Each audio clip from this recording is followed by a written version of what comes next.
بسم الله الرحمن الرحيم الحمد لله رب العالمين والصلاة والسلام على أشرف المرسلين وعلى آله وأصحابه أجمعين اللهم علمنا ما ينفعنا وانفعنا بما علمتنا وزدنا علما اللهم أرنا الحق حقا وارزقنا اتباعه وأرنا الباطل باطلا وارزقنا اجتنابه وجعلنا ممن يستمعون القول فيتبعون أحسنه وأدخلنا برحمتك في عبادك الصالحين أما بعد السلام عليكم ورحمة الله تعالى وبركاته. Agar birodar Alloh sen bilan birga bo'lsa, shubha qilma, sen eng kuchli odamsan. Katta bir qudratli boy mamlakatni podshohini tasavvur qiling. O'g'li bor. O'zini yurtida qanday yuradi bu yerga shahzoda? Zavodga boradi, fabrikaga boradi, bozorga boradi, tashkilotga boradi, o'zini azizligini his qiladi. Uni azizligi nimadan quvvat olyapti? Otasidan, podshohdan. O'zini quvvatini, azizligini podshohning azizligi bilan bog'liq ekanligini biladi, shuni his qiladi. Shuning uchun sizni azizligingiz, birodar, Alloh bilan birga bo'lganingizda. Siz o'zingizni aziz deb biling, chunki siz aziz bo'lgan, al-Qahhor bo'lgan Allohning bandasisiz. Shuning uchun bizning azizligimiz millatimizni qanaqaligi, qaysi yurtda yashaganligimiz, pulimizni qanchaligi, mingan mashinamiz, ushlagan telefonimiz bilan emas. Bizning azizligimiz Allohning bandasi ekanligimiz bilan. Biz Allohning qulimiz, shu bilan o'zimizni aziz deb bilamiz. Bizni Robbimiz aziz, g'olib bo'lgan, al-Qohir bo'lgan zot. Bizni azizligimiz Robbimiz bilan bo'ladi. Agar Robbimizdan uzoq bo'lsak, xor bo'lishimizda shubha yo'q, birodar. Odam bolasi borki, kimnidir yaxshi ko'radi, kimnidir yomon ko'radi. Nimanidir yaxshi ko'radi, nimanidir yomon ko'radi. Bu insonning tabiatidagi bor narsa. Endi ulug'lik nimada? Oqillik nimada? Ulug'lik kimni yaxshi ko'rishingizda, nimani yaxshi ko'rishingizda. O'lchov tushunchada. Biz Allohni yaxshi ko'ramiz. Biz Allohga intilamiz. Alloh bilan birga bo'lishga harakat qilamiz va mana shu Alloh bilan birga ekanligimizdan o'zimizni aziz deb bilamiz. Pulimizni qanchaligi muhim emas. Payg'ambarimiz aytganlar, mo'min odam o'zini xor qilib qo'ymasligi kerak. Sizni pulingiz yo'qligi uchun puldorlar masxara qilsa indamay turibsizmi? Siz noto'g'ri ish qilyapsiz. Siz piyoda kelsangiz, boshqalar mashinada kelib sizni masxara qilib xor qilyaptimi? Bunga yo'l qo'ymasligingiz kerak. Ya'ni uni qo'lida dunyosi bor, uni qo'lida mansabi bor, u xor qilishga haqqi bor deb o'ylayotgan bo'lsangiz, siz o'zingizni ham tanimabsiz, Robbingizni ham tanimabsiz. Bizning azizligimiz nima bilan ekan? Mo'min kishi avvalambor Allohni yaxshi ko'radi. Hamma bilan muomala qiladi, lekin qalbi kim bilan bo'ladi mo'minni? Alloh bilan bo'ladi. Qahr sifati Alloh taoloning mutlaq komillik sifatidir. Qahr degani, birodarlar, biz o'zbek tilida qahr qilsa nima deymiz? Zulm qildi. Yo'q. Qahr degani, birodarlar, bu g'oliblik degani. Alloh taolo bir qavmni ustida qahr qildi degani, Alloh taolo bir qavmni ustida g'olib bo'ldi degani.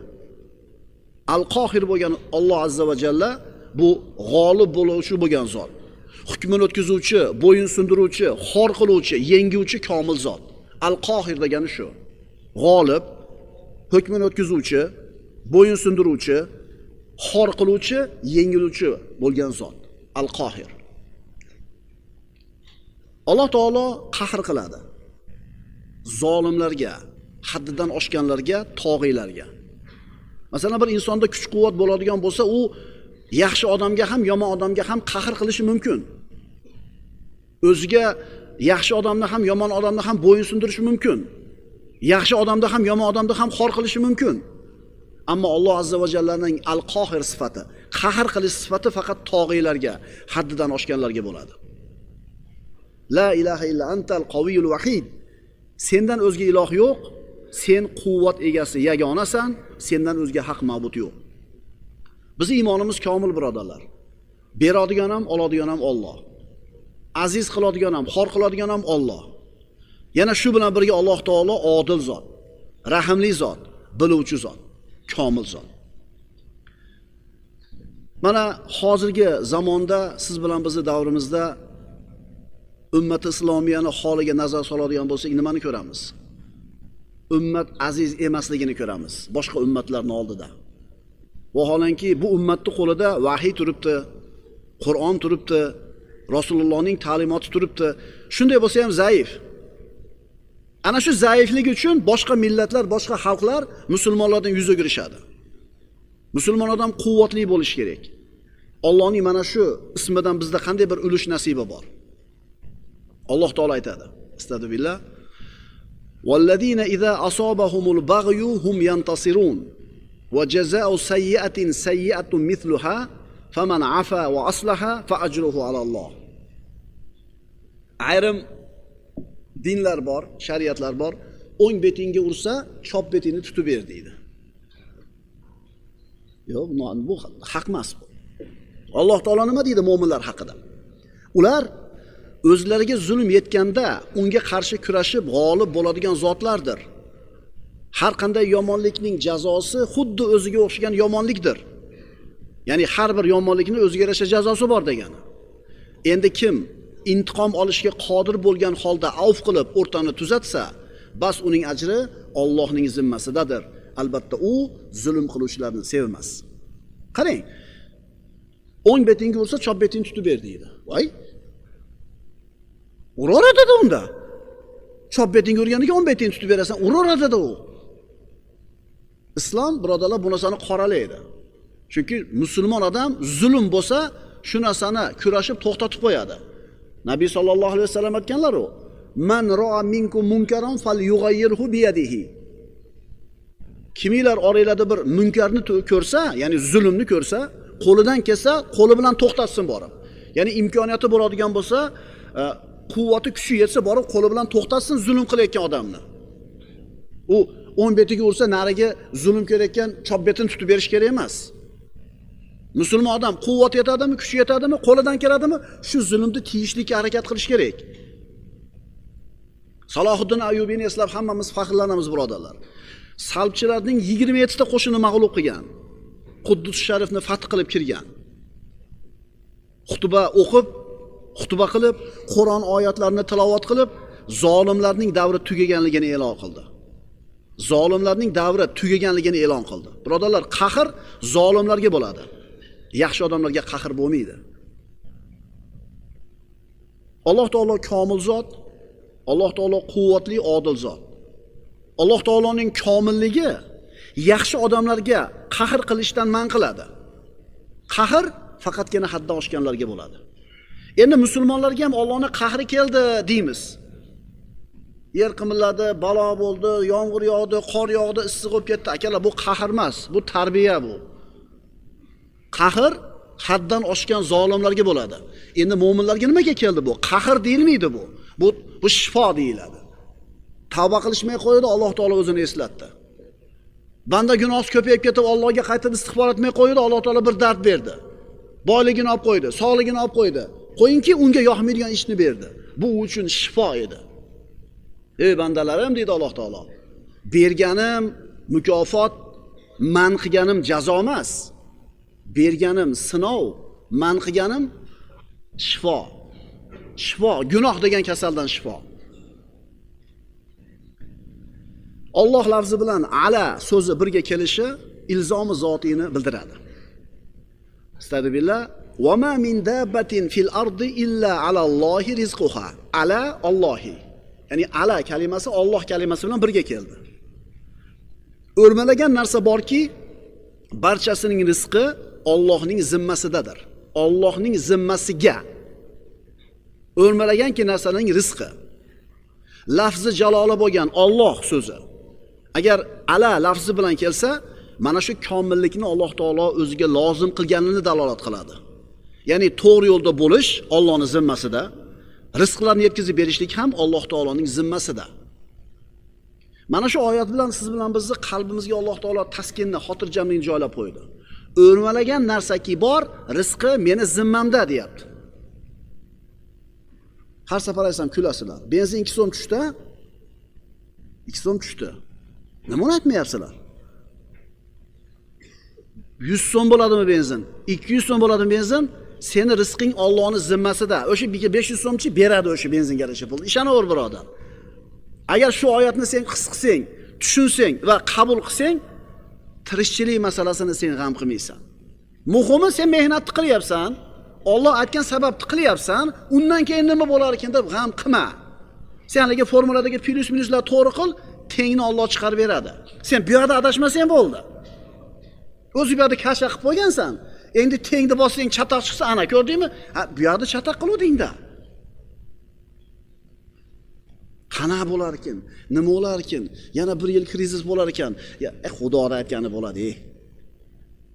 Chunki Alloh o'zini zimmasiga olganligini aytayapti. Allohning zimmasiga, alalloh. Nima Allohning zimmasiga? O'lmalaganki narsaning rizqi. O'lmalagan aqli yo'q jonivorning rizqini bergan Alloh. Aql hushi joyida Alloh deyotgan solih bir mo'min bandasini rizqsiz qo'yib qo'yadimi? Shuning uchun bitta qoida, yigitlar. Siz bola chaqangizni rizqini qilib bera olmaysiz. Siz bola chaqangizni odobini, axloqini, iymonini, tarbiyasini qilib bera olasiz. Rizq kimning zimmasida ekan? Qaranglarda, o'g'il bolalar, erkaklar, bizni ko'chada yurib pul topishimizdan bitta maqsadimiz bola chaqam mendan keyin nima bo'lib qolmasin? Qiylanib qolmasin. O'g'illariga chek olib qo'yadi, uy solib qo'yadi, nevaralariga ham chek olib qo'yadi. Lekin tarbiyasi bilan ishi yo'q bolalarini. Shundaylarmi qoidani? Sizlar bola chaqanglarni rizqi ro'zini qilib bera olmaysizlar. Sizlar ta'lim tarbiyasi, iymon e'tiqodi, ilm ma'rifatini qilib bera olasizlar. Shuni qilinglar, u yoq Allohning qo'lida. Al-Qohir so'zining ma'nosi. Al-Qohir so'zi qahara, yaqharu, qahron ismi foili. Va qahartu shay'a. Bir narsaga qahr qildim, ya'ni bir narsaning ustidan g'olib bo'ldim. Uni majbur qildim, undan baland keldim, yengdim, mag'lub qildim. Ya'ni qahr bilan oldim. Ular rozi bo'lmasa ham shu hukmimni o'tkazdim. Mana shu qahr so'zining ma'nosi. Imom Termiziyda kelgan Abu Hurayra roziyallohu anhu hadisida Ya'juj Ma'juj haqida aytib payg'ambarimiz aytadilar. Ular aytishadi: Ya'juj Ma'juj qaharna man fil ard va alawna man fis sama qaswatan va uluwa. Ya'juj Ma'juj yer yuzini tamomiy egallab bo'lganidan keyin yerdagilarga qahr qildik. Ya'ni ularni xor qildik, majbur qildik, bo'yin sundirdik. Osmondagilardan oliy bo'ldik. Ya'ni qattiqlik va oliylik jihatidan ishadi. Demak, birodarlar, qahr degani bo'yin sundirish degani ekan. Alloh taolo qahr qilar ekan kimga? Zolimlarga, tog'iylarga. Mana shu ismdagi bir muhim nuqtani aytib o'tamiz. Alloh azza va jalla faqatgina haddan oshganlarga qahr qiladi deb aytdik. Kibrga ketgan, haddidan oshgan, zo'ravonlik qilayotgan, haloyiqqa zulm qilayotgan, mana shunday insonni ko'rganda albatta norozi bo'lasiz. Ammo ana shunday haddidan oshgan odamni nohaqligini, tajovuzini yo'q qilgan quvvatni ko'rganda qalbingiz xotirjam bo'ladi. Bopladi deysiz. Bopladi deysiz. O'zi shunga loyiq bo'lib qoluvdi. Ha, bechora demaysizda. Demak, Alloh taoloning Al-Qohir ismi sizni qalbingizga xotirjamlik beradi.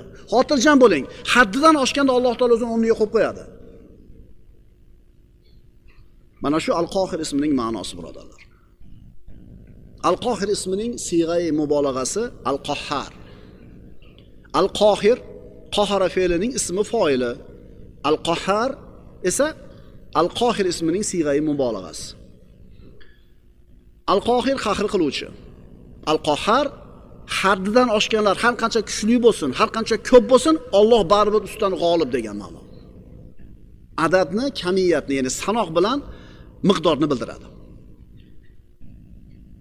Sharqda bir katta mamlakat bor edi 30 yil avval. Yer yuzini 5 marta yo'qib tashlashlikka kifoya qiladigan yadrli bombalar, yadrli qurollari bor edi. Atom bombalari bor edi. Alloh ularga qahr qildi, yo'q bo'lib ketdi. Bilasizlarmi, millionlagan odamlarning qonini oqizishlik evaziga zulm bilan, qahr bilan Sovet ittifoqi degan davlat tuzilgan edi. Siz bilan bizni dinimizni yo'q qilishga 70 yil harakat qilgan, masjidlarimizni yopgan, qo'yxona qilgan, novvoyxona qilgan, ulamolarimizni quloq qilib qolmagan, boshqalarni otib o'ldirgan, kitoblarni kuydirgan Sovet hukumatı 3 ta odam o'ldi, shu bilan yo'q bo'lib ketaverdi. Hech kimni kuchi yetadi deb o'ylashmas edi. Yo'q bo'lib ketaverdi. Alloh taolo Al-Qahhar bo'lgan zot ekan. Hech kim yenga olmaydi, hech kimni kuchi yetmaydi deb turilgan tomonni Alloh taolo mag'lub qilib qo'yishga qodir ekan. Kibrga ketgan, o'zini yo'qotib qo'ygan, haloyiq aziyat yetkazib huzur oladigan, odamlarga zulm zo'ravonlik qilish bilan rohatlanadigan, nohaq qon to'kadigan tog'iylarning oqibati nima bo'lgan bilasizlar? Fir'avnning oqibati nima bo'ldi? Ehtimol 100 yil yashagandir, zo'r, lekin oqibati nima bo'ldi? Namrudni-chi? Qorunni-chi? Haddidan oshgan Od qavmining ahvoli nima bo'ldi? Man ashadda minna quvvat deyishgan edi. Ularga teng keladigan, bas keladigan kuch qolmaganida, yerda hammani bo'yin sudirib bo'lishganida, kimni kuchi yetadi bizga deyishgan edi. Bizga hech kimni kuchi yetmaydi degan edi. Alloh taolo nima qildi? Sahhara alayhim sab'a layalin va 8 ayyamin husuma fataral qawma fiha sar'a ka'annahum a'jazu nahlin khawiya. Shamol keldi. 7 kecha 8 kunduz esdi, xuddi yerdan yulib olingan xurmo daraxtlarga o'xshab tashadi. Boshini uzib devorga urib, toqqa urib pachag'ini chiqarib tashadi. Alloh taolo aytdi, axir ular bilishmasmidi? Alloh hamma narsadan kuchli, hammadan qudratli ekanligini. Atrofingizni qarab ko'ring-da. Siz ham topasiz. Qo'lida kuchi bor paytida, quvvati bor paytida, mansabi bor paytida odamlarga jabr zulm qilib haddidan oshganlar oqibati qanaqa bo'ldi? Ma kattalardan so'raylar-da yoshlar. Hech narsa bo'lmayotganga o'xsharadi, yuribdi hech narsa bo'lmasa, shuncha odamga ham zulm qilsa, sen shoshmay tur. Sen shoshmay tur. Oqibati nima bo'lishini ko'rasan.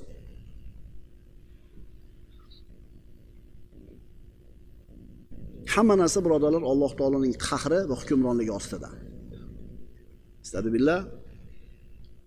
Mattahadallohu min walad wa ma kana ma'hu min ilah. Idan la dhahaba kullu ilahin bima khalaqa wa la ala ba'dhum ala ba'd. Subhanallohi amma yasifun. Allohning bolasi yo'qdir va u zot bilan birga biron iloh bo'lgan emasdir. Aks holda albatta har bir iloh o'zi yaratgan narsa bilan ketib, bir-birlaridan ustun bo'lib olur edilar. Ya'ni har bitta iloh o'zini hukmini o'tkazish uchun harakat qilar edi. Natijada osmon yer buzilib ketgan bo'lar edi. Alloh ular aytayotgan shirklardan pokdir. Alloh taolo bo'lishi mumkin bo'lgan ishlar har bittasiga qodir. Bo'lishi mumkin bo'lgan hamma narsaga qodir. Ikkita iloh bo'lishi mumkin emas. Mana Alloh aytayapti, agar iloh ikkita bo'lganida, bitta iloh ikkinchi ilohdan ustunlik qilaman debda borliq yo'q bo'lib ketar edi. Bu borliq turishi uchun iloh bitta bo'lishi shart. La ilaha. Allohdan o'zga iloh yo'q. Ikkita iloh bo'lishi mumkin emas. Buni sodda misol bilan tushuntiramiz. Siz yo tirik bo'lasiz, yo o'lik bo'lasiz. Bir vaqtning o'zida ham o'lik, ham tirik bo'la olmaysiz. Mana bir vaqtning o'zida siz ham o'lik, ham tirik bo'la olmaysiz. Bunday bo'lishi mumkin emas. Yo tirik bo'lasiz, yo o'lik bo'lasiz. Shuning uchun aytayapmiz, Alloh taolo bo'lishi mumkin bo'lgan har bir narsaga qodir. Bir vaqtda o'zi siz ham gapirib, ham jim tura olasizmi? Bunaqa bo'lishi mumkin emas. Binobarin ilohni ham ikkita bo'lishi mumkin emas. Bu borliq yo'q bo'lib ketadi. Bu borliq bo'lmaydi agar iloh ikkita bo'ladigan bo'lsa. Shuning uchun Allohdan so'rayotganda nozik narsa. Bo'lishi mumkin bo'lgan har qanday narsani so'rang, Alloh har narsaga qodir.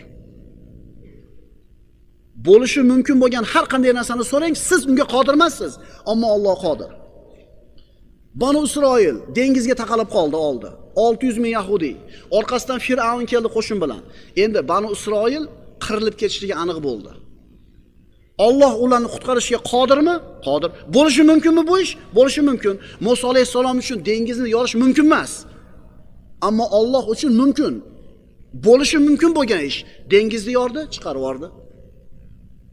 Yunus alayhisalom balandni qorniga tushdi. Inson zoti uchun mumkin emas uni qutqarishlik. Lekin bo'lishi mumkin ish bu. Alloh taolo uni tiriltirib qo'ydi, balandni qornida o'ldirib qo'ymadi. Agar bir-biriga qarama-qarshi ikkita iloh bor bo'lganida nima bo'lardi? Biri bitta narsani xolasa, ikkinchisi boshqa narsani xolar edi. Talash tortish bo'lardi. Albatta bu holatda ikki odam bittasini g'olib, bittasini mag'lub bo'lishiga to'g'ri kelardi. Endi iloh bo'lgan zot mag'lub bo'lishi mumkin emas. Binobarin iloh ikkita bo'lishi ham mumkin emas. Alloh taolo aytayapti, Allohdan boshqa iloh yo'q. Ikkita iloh bo'lishi mumkin emas. Chunki irodasini, xohishini o'tkaza olmagan taraf ojiz bo'ladi, mag'lub bo'ladi. Endi mag'lub bo'lgan, ojiz bo'lgan taraf iloh bo'lishi mumkin emas.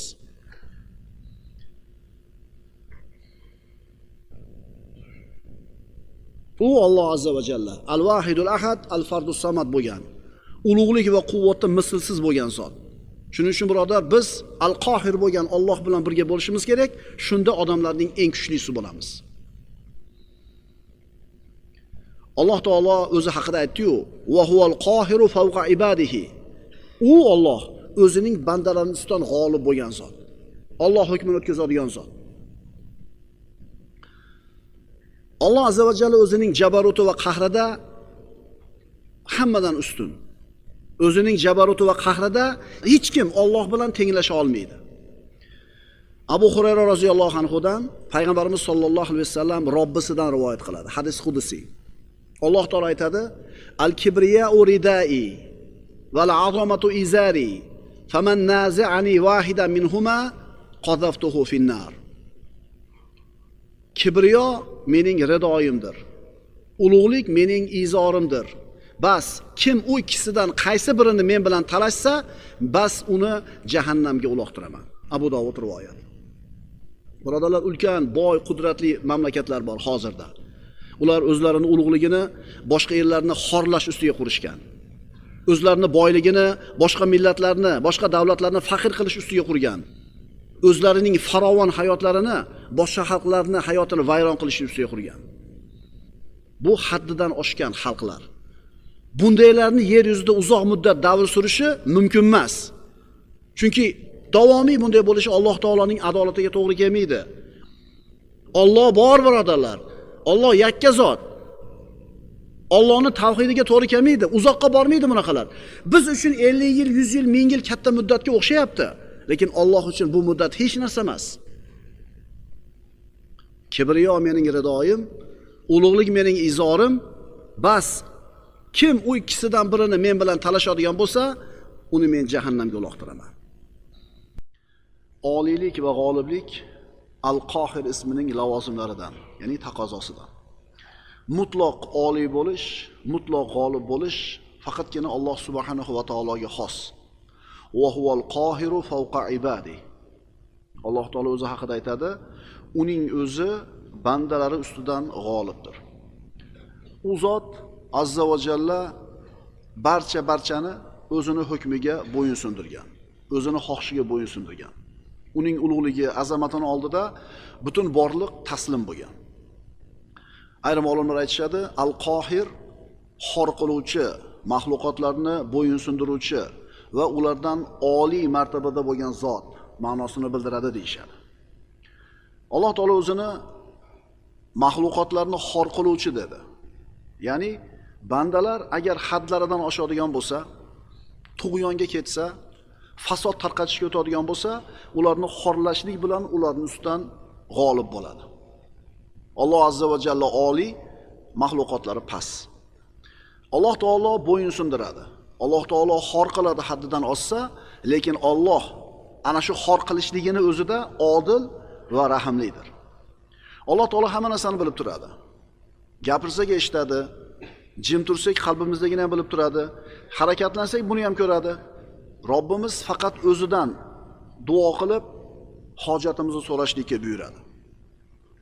Shuning uchun siz bilan bizga qiyin bo'lgan narsa Alloh uchun qiyin emas. Shuning uchun mumkin, ya'ni bo'lishi mumkin bo'lganki narsani so'rashdan Allohdan uyalmaslik kerak.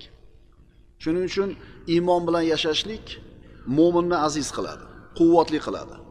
Iymon bilan yashashlik bandani hayotini rohatli qiladi, hayotida rozilik bo'ladi. Shuning uchun birodarlar, biz o'zimizni azizligimizni Alloh bilan deb bilishimiz kerak. Agar biz o'zimizni azizligimizni Alloh bilan deb bilsak, mana shu azizligimiz davomiy bo'ladi. Agar biz o'zimizni azizligimizni qo'limizdagi dunyoyimiz bilan yoki bir tanish bilishlarimiz bilan, qo'yingki mahluqotlardan birontasi bilan o'zimizni aziz bilayotgan bo'lsak, bu azizlik uzoqqa bormaydi. Alloh azza va jallaning Al-Qohir ismidan bandalar qanday ulush nasiba olishligi kerak. Astagfirullah. Vallazina iza asabahumul baghyu hum yantasirun. Mo'minlarni Alloh taolo maqtab aytadi, ular shunday zotlarki, o'zlariga zulm yetganida zulmga qarshi kurashib g'olib bo'ladigan zotlar. Mana ayrim dinlarda o'ng betingga ursa deydi, chop betingni tutib ber deydi. Bu to'g'ri emas. Alloh taolo aytayapti, meni mo'min bandalarim agar ularga biroz zulm qilsa, zulmga qarshi kurashadi. Kurashib g'olib bo'ladi, yengadi. Shuning uchun taslim bo'lib qolish, xorlanish, suskash bo'lish, shijoatsiz, g'ayratsiz bo'lish bu mo'min kishiga yarashadigan sifat emas. Chunki mo'min Alloh bilan birga bo'ladi. Unga suyanadi, undan panoh so'raydi. Mo'minga yarashmaydi ojizlik. Chunki mo'min al-Qohir bo'lgan Robbning bandasi. Mo'min al-Qoviy bo'lgan Robbning bandasi. Mo'min al-G'ani, boy bo'lgan, behojat bo'lgan Allohning bandasi.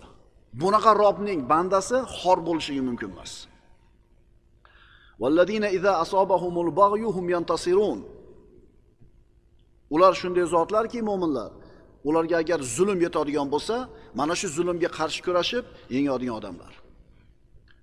Agar siz mustaqim bo'lib turib, Allohning amr nahyisida qoyim bo'lib turib, Allohni rozi qiladigan ishlarda to'yim bo'lib turib, Alloh menga yordam bermaydi, meni himoya qilmaydi deb gumonga borgan bo'lsangiz, bu gumoningiz yomon gumon.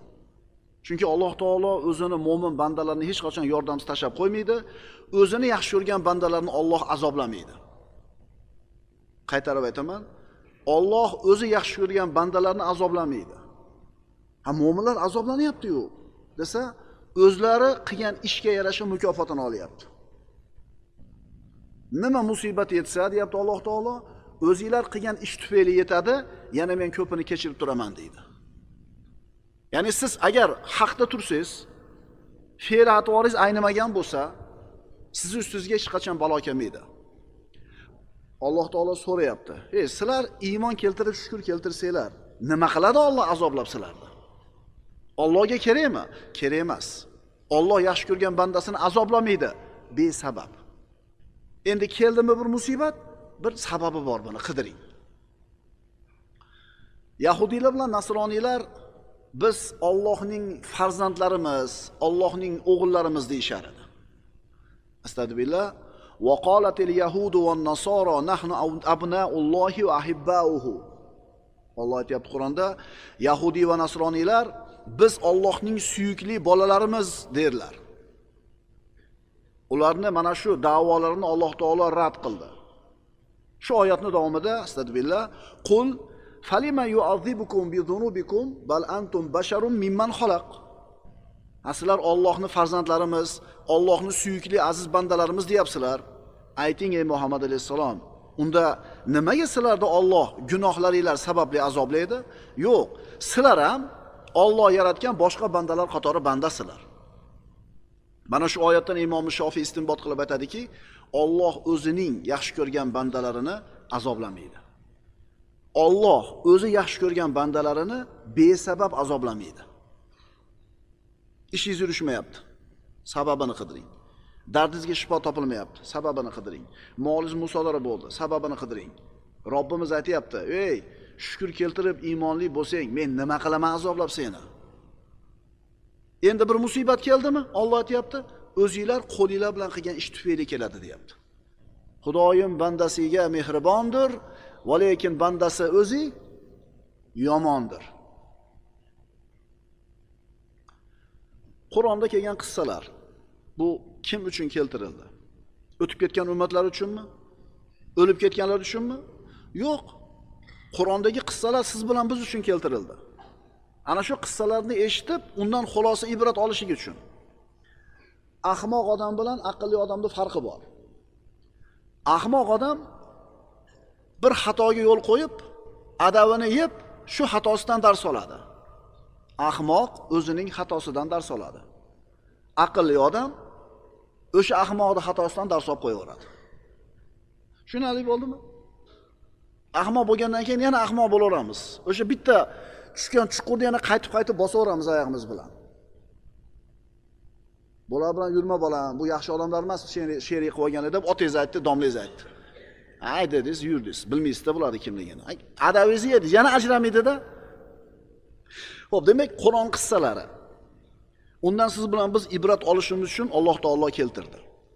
Endi mana Alloh taoloning qahri haqida va Alloh taoloning g'olibligi haqida kelgan mana qissalar.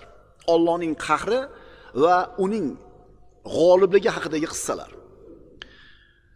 Siz bilan biz Alloh subhanahu va taoloning mo'min bandalari qatori bo'lishi mumkin bo'lgan narsani Allohdan so'rashdan uyalmasligimiz kerak. Ya'ni siz uchun mumkin emas, siz uchun mushkul, lekin Alloh uchun hech narsa emas bu. So'rang. Bo'lishi mumkin bo'lgan narsani Allohdan so'rang. Chunki bo'lishi mumkin bo'lmagan narsa ham bo'lishi mumkin-da, masalan. Nima degani bu? Alloh o'ziga o'xshagan ilohni yarata oladimi desa, bu savolga javob berilmaydi. Chunki ikkita iloh bo'lishi mumkin emas. Alloh o'zi ko'tara olmaydigan bitta bir katta xarsang toshni yaratishga qodirmi, qodir emasmi? Bu savolga nima deb javob bersangiz ham noto'g'ri bo'ladi. Ha desangiz ham, yo'q desangiz ham. Ha desangiz, demak teoretik Allohning kuchi yetmaydigan narsa ham bor ekanda degan fikr paydo bo'ladi. Yo'q, Alloh bunaqa toshni yarata olmaydi desangiz, Allohning qo'lidan kelmaydigan ish ham bor ekanda degan fikr keladi. Shuning uchun siz Allohdan so'rang, bo'lishi mumkin bo'lgan narsani. Bo'lishi mumkin bo'lmagan narsani so'ramang. Qur'ondagi Alloh taoloning qahri haqida va uning g'olibligi haqidagi qissalar. Baliq qorniga tushib qolgan Yunus alayhissalom qissasi. Bu ham qissa, ham hayotda ishlaydigan qonun. Bir odamki, tasavvur qiling, bir og'ir kasali bor. Topish tutishi ham yaxshi emas. Muammo hayotida. Ishxonasida ham ahvoli yaxshi emas. Ayoli bevafo, farzandlari noqobil. Mana muammo.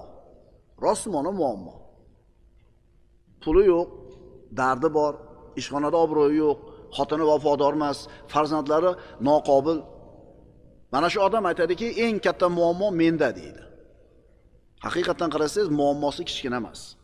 Endi mana shu odamni tasavvur qiling. Katta kitni qorniga tushib, suvtaga kirib ketdi. Endi uni mana shu muammosini oldida tevada qolgan muammolar muammo bo'ladimi? Mana endi balada qoniga tushib qoldi. Yuqorida aytilgan muammolarning birontasi uni oldida muammo bo'lib ko'rinadimi? Yunus alayhissalomni baliq yutib yubordi. Nima tufayli? O'zini qilgan xatosi tufayli. Aytyapmiz, Alloh o'zining mo'min bandalarini azoblamaydi. Besabab. Yunus alayhissalom Alloh yaxshi ko'rgan bandalardanmidi? Payg'ambar edi, yaxshi ko'rar edi. Endi nimaga bu musibat tushdi? Ana shu qavmini, Naynavo qavmini Yunus alayhissalom Allohning iznisiz tashlab chiqib ketgan edi. Mana xatosi uchun balada qorniga tushdi. Ey Xudo, men senga nima yozuvdim? Ey Xudo, qaysi qilgan gunohim uchun degan gaplar gapirilmay qo'ydi. Banda xotirjam bo'l. Boshingga musibat keldimi? Albatta bir sababi bor buni. Faqat qidir.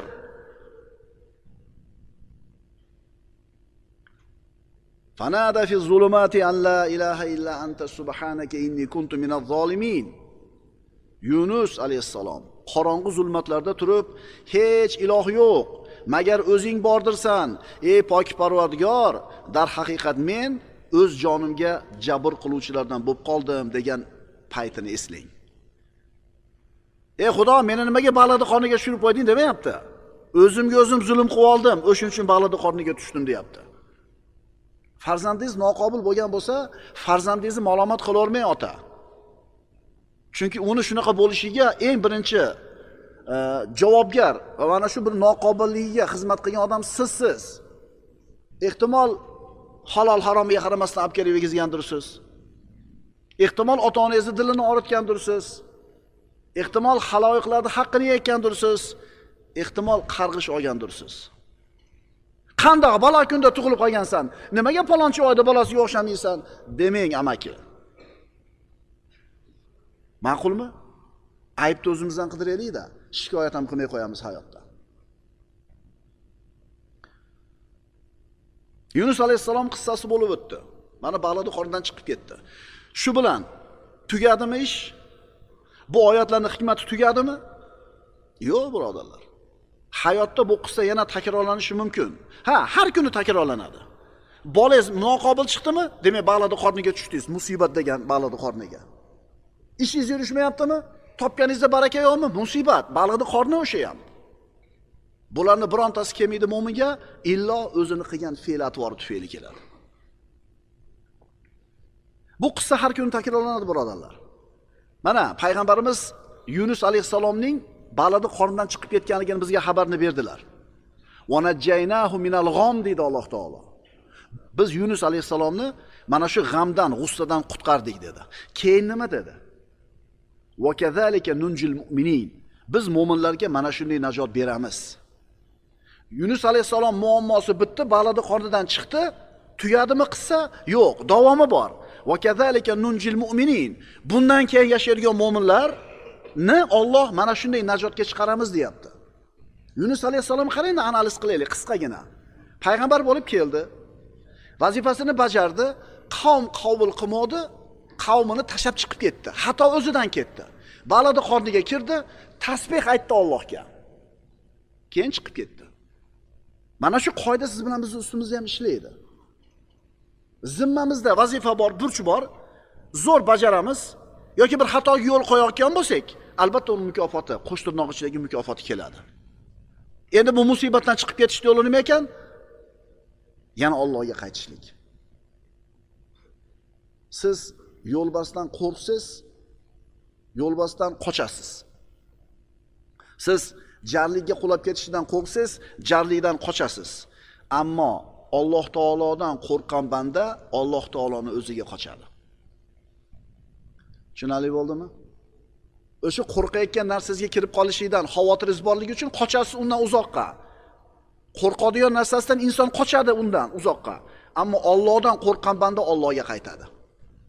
Yunus alayhisalomni balig'ni qorniga Alloh tushirdi, fe'li sabab. Endi chiqaradigan ham kim edi? Bu qissa, birodarlar, hayotimizda har kunida ishlaydigan qonun bo'lishini Alloh xoladi Robbimiz. Bu qissa biz uchun, birodarlar. Biz mo'minlarga mana shunday najot beramiz. Qur'ondagi qissalar Alloh azza va jallaning al-Qohir ekanligi, g'olib ekanligini siz bilan bizga bayon qiladi. Musa alayhissalomning Fir'avn bilan bo'lgan qissasi. Misrdan chiqdi, Banu Isroilni olib Musa alayhissalom. Dengizda oldiga yetganlarida bu katta 600 ming kishilik karvonning orqa tomonidagilar Fir'avn o'zini qo'shini bilan ularni qirib yakson qilgani kelayotganligini ko'rishdi. Ularni to'sib oladigan hech narsa yo'q. Astagfirullah, qala ashabu Musa inna la mudrakun. Musoning hamrohlari tamom bo'ldik, tutildik deyishdi. Chunki orqada qo'shin kelyapti, oldida dengiz turibdi. Qochib keta olmaydi. Musa alayhisalom nima dedi? Qala kalla inna ma'iya robbi sayahdin. Yo'q, aniqki men bilan birga Parvardigorim bor. Albatta u meni najot yo'liga boshlar dedi. Alloh qohir bo'lgan zot. Ana shu Banu Isroilni quvib kelayotgan o'sha zamonning eng qudratli qo'shini dengizda ayda qolib ketdi. Banu Isroildan bitta odam kessaga olib turib otgani yo'q bu qo'shinga qarshi. Chunki al-Qohir bo'lgan Robbisi ularni saqlashni xohladi, Fir'avnni suv tagiga tiqib tashadi. Chunki aytdik, Alloh taolo al-Qohir bo'lgan zot butun borliqni o'zini hukmiga nima qilgan? Bo'yin sundirgan. Ularning ustidan g'olib. Bu ulug' anbiyolardan birodarlar dars olishimiz kerak, ibrat olishimiz kerak. Allohga bo'lgan ishonchini, iymonni ko'ring. Ular o'zlarini Robbisiga bo'lgan iymoni bilan, Robbisi bilan aziz deb bilgan. Qo'lida 3-4 chaqasi yo'q odam o'zini xor deb his qiladi. Dunyosi yo'q, quvvati yo'q, mashinasi yo'q, chiroyli uyi yo'q, xor bo'lib yuradi. Chunki o'zini shu narsalarsiz xor deb biladi. Endi biroq Alloh taolo unga mana shu narsalarni hammasini birdaniga berib qo'ysa, endi aziz bo'lib qoladi. To'g'rimi? Eski qadrlovlar bilan muomala qilmay qo'yadi, yangisini qidirib qoladi, mana oshxonada ovqat yemay qo'yadi, mana soat tashab boshqasini tushunarliga. Demak, bu odamning azizligi, xorligi dunyo matohi bilan edi. lekin mo'min o'zini azizligini iymoni bilan deb biladi. Iymoningizni hech kim tortib olmaydi, birodar. Savr g'orida o'tirgan Muhammad Mustafa sallallohu alayhi vasallam. Mushriklar payg'ambarimiz sallallohu alayhi vasallamning Makka dan chiqib ketganligini bilganlaridan keyin u zot sallallohu alayhi vasallam va sherigi Abu Bakr Siddiqni tirigi yoki o'ligini topib kelganga 100 ta tuyani mukofot qilib va'da qilishdi. Butun Quraysh oyoqqa o'tirdi. Isquvori ham, isquvar bo'lmagani ham chiqib qidirishni boshladi. Rasululloh sallallohu alayhi vasallam ana shu Savr g'origa chiqib 3 kun o'tirdilar. Juda ajib qissada payg'ambarimizning hayotini o'qir ekanmiz, ishidagi ibrat, va'z, nasihatlarni tugamasligini ko'ramiz. Rasululloh sallallohu alayhi vasallam Makka dan chiqib Madinaga yursalar, shimol tomonga qarab yurish kerak. Ammo u zot janubga qarab yurdilar. Va ondan ortiq sababni qildilar Qurayshning qo'liga tushib qolmasligi uchun. Ana shu sabablardan bittasi g'orga chiqib o'tirish edi. Lekin o'qigan sabablarni birontasi foyda qilmadi. Baribir g'orda og'ziga chiqishdi. G'orda oldida turishibdi. Abu Bakr Siddiq va Rasululloh g'orda turib, ularning oyoqlarini ko'rib turishibdi. Ukalar, tushuninglar. Siz bilan bizni qilayotgan ishimiz bir natijaga erishishlik uchun. Bor yo'g'i sabab. U natijani Alloh xolasa beradi, bo'lmasa yo'q. Siz sababni qilishga javobgarsiz, natija Allohdan. Sababni qilib turib ishonib qolmang. Sababni qilib turib aniq yetaman demang. Mana Muhammad alayhisalom xabarni yashirib Abu Bakr Siddiqning uyiga xabarda aytgani kirdi, yuzini to'sib chiqdilar. Bir kunni issig'ida chiqdilar Makkadan Abu Bakrning uyiga chiqib xabar bergani. Odamlar uyda o'tirib ikkita kirib ichkariga xabarni maxfiy qilish uchun qizlaringizni tashqariga chiqaring dedi. Xabarda aytgandan keyin uyni paradning xotidan emas, cho'rning xotidan chiqib ketdi. Kechqurunda uydan chiqdi. Shimolga emas, janubga qarab yurdi. G'orga chiqdi, 3 kun o'tirdi. Abu Bakr Siddiq va payg'ambarimiz mingan tuyalarning izini yopish uchun Abu Bakrning o'g'li qo'ylarni haydab ketdi, izni yopish uchun. Nechta sababni qilgan bo'lsa ham, bu sabablarni bittasi foyda qilmadi. Shuning uchun qoida. Sizni maqsadingizga, ko'zlagan maqsadingizga aniq yetkazadigan 100% sabab bo'lmaydi. 100% sabab Alloh taoloning xohishi. Tushuninglar. Sababga suyanmanglar. Akangizga, ukangizga suyanmang, pulingizga suyanmang, orttirib qo'ygan pressizga ishonmang. Yonib ketish mumkin u pressiz, hayvonlaringiz och qoladi. Yem olib qo'ydim 2 tonna, bo'ldi, zo'r yashaydi endi mollarim bu. Sababni qilamiz. Xuddi tavakkal qilishni bilmaydigan odamdek qilamiz. Sababni zo'r qilamiz. Lekin sababni zo'r qilgandan keyin hech narsa qilmagandaqa Parvardigor deb yolinamiz. Mana shu mo'minning pozitsiyasi bo'ladi. Sizni ko'zlagan maqsadingizga olib boradigan, aniq ishlaydigan 100% sabab yo'q. 100% sabab Allohning xohishi. Rasululloh sallallohu alayhi vasallam Abu Bakr Siddiqning yig'layotganligini ko'rib, nimaga yig'layapsiz Abu Bakr? Abu Bakr Siddiq, "Ya Rasululloh, agar hozir engishib oyog'in tagiga qarashganida g'orda ichiga bizni ko'rib olishar edi" dedi. Shunda Nabiy sallallohu alayhi vasallam nima dedilar?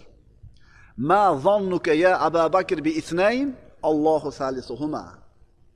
3-sherigi Alloh bo'lgan 2 ta odam haqida nima deysiz? 3-sherigi Alloh bo'lgan 2 ta odam haqida qanaqa gumondasiz dedi. Tushunyapsizmi? Sababni qilib qo'yib turib, Alloh deyapti payg'ambarimiz. Alloh saqlashni xohladi, birontasi engishib qaramadi. Agar qaraganda ham ko'rmas edi. Qarangda, shu bir nozik narsa bor. Mana payg'ambarimiz shuncha sababni qilib g'orga chiqib o'tiribdilar. Quraysh baribir topib keldi. Endi bitta sabab qoldi. Ular turishibdi g'orda oldida gaplashib, payg'ambarimizning Abu Bakr Siddiq ko'rib turishibdi. Bitta sabab qoldi. Payg'ambarimiz va Abu Bakr Siddiq qiladigan. Nima sabab? Indamay o'tirishi. Insoniy sifatda qiladigan bitta sabab jim o'tirish edi. Jim o'tirdi, bo'ldi, ketdi. Ey Abu Bakr, 3-sherigi Alloh bo'lgan 2 ta odam haqida qanday gumondasiz? Quraysh mushriklari payg'ambarimiz sollallohu alayhi vasallamning tirigi yoki o'ligiga 100 ta tuyani mukofot qilib tikishdi. orqasidan Suroqat ibn Malik al-Jushumi quvalab bordi. Payg'ambarimiz sollallohu alayhi vasallam bir necha marta qo'lini ko'tardilar, otining oyog'i yerga sanchilib qolib yiqilib tushdi. Suroqa kelib o'zini yo'l tadorigini, safar anjomlarini taklif qilganda qabul qilmadilar. Balki bizni ko'rganingni Qurayshga aytmaysan deb payg'ambarimiz shart bilan jo'natdilar, qaytib ketdi. Qaytib ketayotganida, "Ey Suroqa, Kisroning bilak uzuklarini qo'lingga taqsang, ahvoling qanday bo'lar ekan?" dedi. Robbisiga bo'lgan iymonni ko'ring.